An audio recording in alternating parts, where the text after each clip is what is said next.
गुरुवर, जैसे कि शास्त्र एवं आचार्यवर बताते हैं कि सब कुछ जीवन में घटित होने वाला प्रारब्ध है, लिखा हुआ है कि कब क्या होना है। तो इस वर्तमान में किए गए हमारे द्वारा कार्यों का क्या गुण दोष का असर हमारे इन दोनों पक्षों को देखिए ना।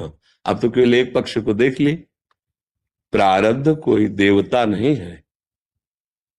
प्रारब्ध हमारे किए हुए शुभ और अशुभ कर्म पूर्व के हैं। जो हमें मनुष्य शरीर पूर्व में मिलते, बहुत से मिले, उनमें हमने शुभ अशुभ कर्म किया, वो संचित गोदाम बन गए। उनमें से अब जो मनुष्य शरीर मिला भगवान की कृपा से, तो उनके कुछ शुभ और कुछ अशुभ इसमें रख दिए गए। अब वो अपने समय से आते रहेंगे शुभ अशुभ, जो परिणाम में दुख और सुख, लाभ और हानि, जय और पराजय ये देते रहेंगे। लेकिन हम कोई पशु थोड़ी है कि हम प्रारब्ध के अधीन होकर उन्हीं को केवल भोगते रहे। हम नए पुरुषार्थ का और अपने प्रारब्ध का शमन करेंगे। हम नए भाग्य की रचना करेंगे। हमारा मानव देह है। हम आचार्य की शरण होकर गुरुदेव से प्राप्त मंत्र और नाम उपासना के बल से हम अपने भाग्य को मिटाएंगे। जो हमारा भाग्य पुनरपि जननम पुनरपि मरणम पुनरपि जननी जठरे सैनम, उसको हम नष्ट करेंगे। हम कोई असहाय है क्या? पशु थोड़ी कि जो आया प्रारब्ध उसी में हम सुखी दुखी हो गए। नहीं, विवेकवान भगवान के दास हैं, उनके आश्रित हैं, और उनका नाम बल हमारे साथ है।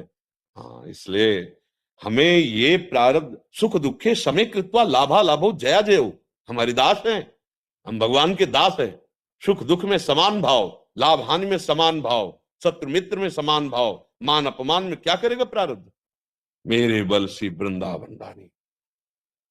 भाग्य के अंक केवल पशुओं को झुका सकते हैं, भगवत दासों को नहीं।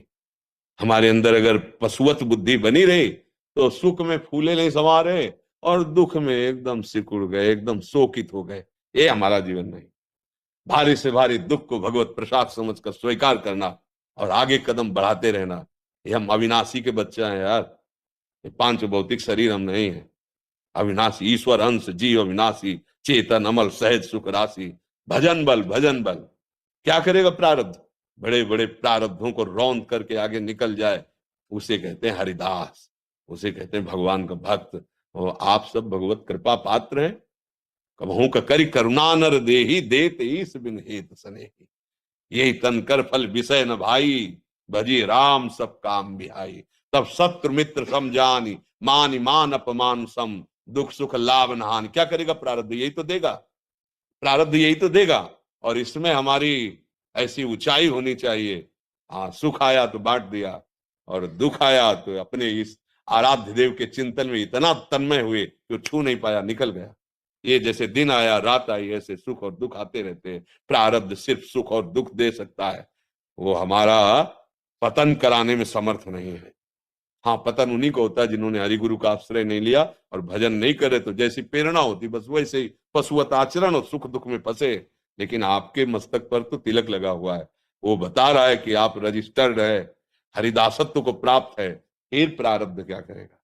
पुरुषार्थ, वो भी परम पुरुषार्थ, वो भी त्रिगुणातीत। भगवान का नाम, भगवान का रूप, भगवान की लीला, भगवान की सेवा, ये त्रिगुणातीत है। क्या करेगी त्रिगुण माया? जिस समय हमारी जिह्वा पे नाम चल रहा है, नाम पाहरू दिवस निसी, ध्यान तुम्हार कपाट। रात दिन नाम का पहरा है, भगवत ध्यान के दरवाजे बंद हैं। कहां प्रवेश होगा माया का? कहां प्रारब्ध हमको परास्त कर? हमको प्रारब्ध छू नहीं सकता। हमारे शरीर पर प्रहार करेगा। हम शरीर है नहीं। राधा राधा राधा राधा राधा। हम पशु नहीं हैं। ये मूढ़ बुद्धि के अनुसार जो सुख दुख आया उसी में लिप्त आसक्त नहीं। हम भगवत दासत्व को प्राप्त और विवेक वैराग्य से चलने वाले पथिक हैं। चाहे वो गृहस्थ हो चाहे विरक्त। अगर विवेक नहीं जागृत हुआ तो पशुता तो बनी ही रहती है ना। सुमति कुमति सबके उर रही। तो फिर सुमति अगर नहीं जागृत हुई तब तो फिर कुमति वही पशुता है। फिर सुख दुख में रोना धोना, यही फूल गए, हर्षित होकर नाच रहे हैं, और दुख आ गया तो प्रभु को भूले हुए हैं, बस उसी में डूब गए। और यहां तक डूब जाते हैं कि अब जीना क्या, शरीर को नष्ट कर देते हैं। ये पशुता नहीं। प्रारब्ध क्या है? क्या है प्रारब्ध? हमारे किए हुए कर्म हैं। हम ऐसा नवीन कर्म करेंगे जो उन कर्मों को विध्वंस कर दे। वो है भजन, वो है भगवान का आश्रय। दूसरा नहीं, दान पुण्य नहीं। दान पुण्य अलग, शुभ कर्म और वो अशुभ कर्म। अशुभ और अशुभ दोनों को मिटिया मेट कर दे, तब भगवत साक्षात्कार होता है। और वो है भगवान का आश्रय।